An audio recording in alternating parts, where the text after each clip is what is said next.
அத்தனை பேரும் அல்லம்படி 6 முதல் 60% வரை ஆடி தள்ளுபடியுடன் சூப்பர் சரவணா ஸ்டோர்ஸ். ஆச்சி மசாலா எந்த சமையலும் ருசி தேடும் ரகசியம் 20 ரூபாய்.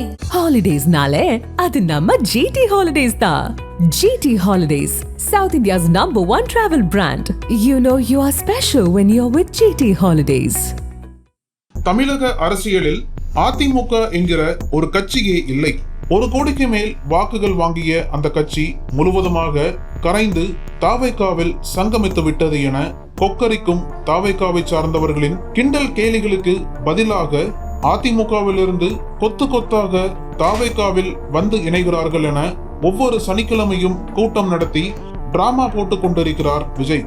அதிமுகவிலிருந்து விலகி தாவேகாவிற்கு செல்லும் ஒவ்வொரு மாவட்ட செயலாளருக்கு பதில் புதிதாக 10 மாவட்ட செயலாளர்கள் பழைய மாவட்ட செயலாளரின் வேலையை செய்ய தயாராக இருக்கிறார்கள்.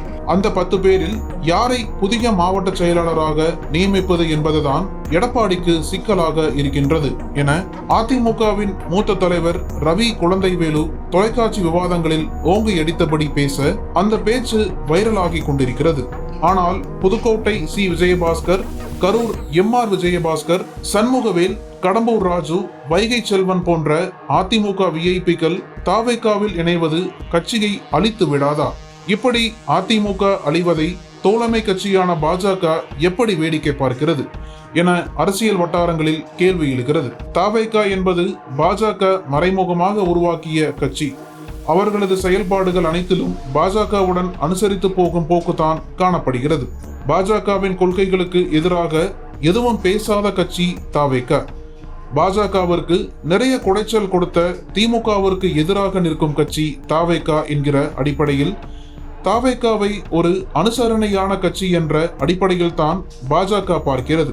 தமிழகத்தை ஆண்ட திமுக அரசு பாஜகவிற்கு எதிராக அகில இந்திய அளவில் பெரும் இயக்கத்தையே நடத்தியது. பினராயி விஜயன், ஸ்டாலின், மம்தா ஆகிய மூவரும் மத்திய பாஜக அரசுக்கு பெரும் குடைச்சல் கொடுத்தார்கள். தாவேகா திமுகவை ஆட்சியிலிருந்து வெளியேற்றிய கட்சி என்ற வகையில் பாஜகவிற்கு மிகவும் பிடித்தமான கட்சிதான். தாவேகா அவ்வப்போது திமுகவிற்கு எதிராக பாய்வதெல்லாம் மறைமுகமாக பாஜகவை திருப்திப்படுத்தத்தான் என்கிறார்கள் சில அரசியல் நோக்கர்கள். ஆனால் அதிமுகவின் அழிவை பாஜக எப்படி பார்க்கிறது என்ற கேள்விக்கு பதில் சொல்லும் பாஜகவினர் எடப்பாடி பழனிசாமி தேர்தல் நேரத்தில் பாஜகவுடன் இணைந்து தேசிய ஜனநாயக கூட்டணியின் டபுள் இன்ஜின் அரசை தமிழகத்தில் அமைப்போம் என பாஜக சொன்ன தேர்தல் மந்திரத்தை ஏற்க மறுத்தார். பாஜகவுடன் கூட்டணி அரசு என்பதை அவர் அன்று ஏற்றிருந்தால் இன்று தாவேகா அரசு அமைந்திருக்காது. பாஜகவுடன் முழுவதும் முரண்பட்டு பியூஷ் கோயல், அமித்ஷா ஆகியோரை சந்திக்காமல் காத்திருக்க வைத்தார் எடப்பாடி என்கிற கோபம் பாஜகவிற்கு இருக்கிறது. அதற்காக தாவேகா அதிமுகவை அழிப்பதை முழுவதுமாக வேடிக்கை பார்க்க பாஜக தயாராக இல்லை.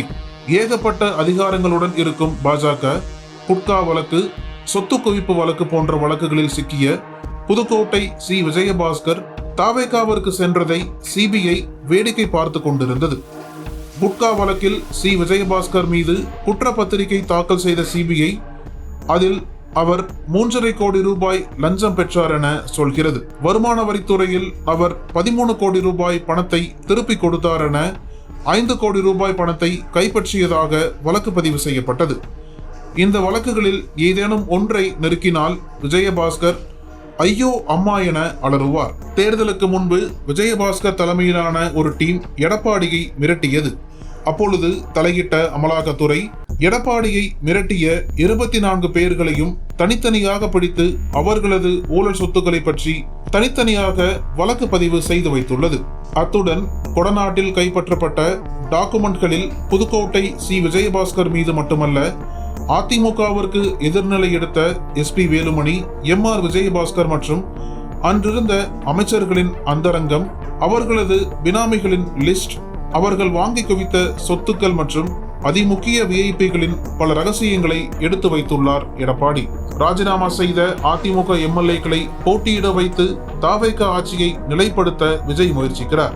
அதை ஒன்றிய அரசு விரும்பவில்லை. விரைவில் தாவேகா மேல் ஒன்றிய அரசு பாயும். அப்பொழுது புதுக்கோட்டை சி விஜயபாஸ்கர் மீது குட்கா, இன்கம் டாக்ஸ் வழக்குகள் என அனைத்தும் பாயும் என்கிறது கமலாலய வட்டாரங்கள். ஆனால் அதிமுக வட்டாரங்களோ எடப்பாடிக்கும் அமித்ஷாவுக்கும் இடையே ஒரு இடைவெளி விழுந்துவிட்டது. அந்த இடைவெளியை போக்க எடப்பாடி விரைவில் டெல்லி செல்கிறார். எடப்பாடியின் மகன் மீது விஜயபாஸ்கர் தரப்பு ஏகப்பட்ட குற்றச்சாட்டுகளை அமித்ஷாவிற்கு அனுப்பி வைத்துள்ளது. அதற்கெல்லாம் விளக்கம் கொடுத்துவிட்டு அதிமுக பாஜக கூட்டணி என்பது எதிர்காலத்தில் தாவைக்காவை எதிர்ப்பதில் தான் இருக்கிறது என எடப்பாடி டெல்லிக்கு புரிய வைப்பார். விரைவில் தாவைக்காவிற்கு எதிராக பாஜகவும் போர் முரசு முழங்கும். கவர்னர் மூலமாக இன்று தாவைக்காவில் சங்கமித்துள்ள அதிமுகவின் விஐபிக்கள் மறுபடியும் திரும்பி அதிமுகவிற்கு ஓடி வருவார்கள் என்கிற எதிர்பார்ப்போடு காய் நகர்த்தி வருகிறார் எடப்பாடி. இது நிஜமாகுமா இல்லை கனவாகுமா என்கிற சந்தேகத்தோடு கேள்வி கேட்பவர்களுக்கு பதிலளிக்கும் விதமாக கவர்னரை மாநில அரசியலில் தலையிட வைக்கும் தனது வேலையை ஆரம்பித்துள்ளது ஒன்றிய அரசு. இது தாவேகாவிற்கு எதிராக பாஜக இருக்கிறது என்கிற சிக்னலையே காட்டுகிறது. சிபிஐ விசாரணையில் இருக்கும் கரூர் வழக்கு பற்றி ஆதவ் அர்ஜுனா பேசியதை எதிர்த்து சுப்ரீம் கோர்ட்டில் திமுக தொடர்ந்த வழக்கை விசாரணைக்கு எடுத்துள்ளது. தாவேகாவிற்கு எதிரான ஒன்றிய அரசின் நகர்வுகள் சூடு பிடிக்கிறது என்பதையே காட்டுகிறது என்கிறார்கள். நக்கீரன் டிவிக்கு சப்ஸ்கிரைப் செய்யுங்கள். உங்கள் ஆதரவே எங்கள் பலம். ஆசிரியர்களுக்கு நண்பனாகவும் மாணவர்களுக்கு ஆசானாகவும் திகழும் தேர்வு வழிகாட்டி. ஒவ்வொரு பாடத்திற்கும் அனுபவமிக்க ஆசிரியர்களின் துல்லியமான தெளிவான விடைகள்.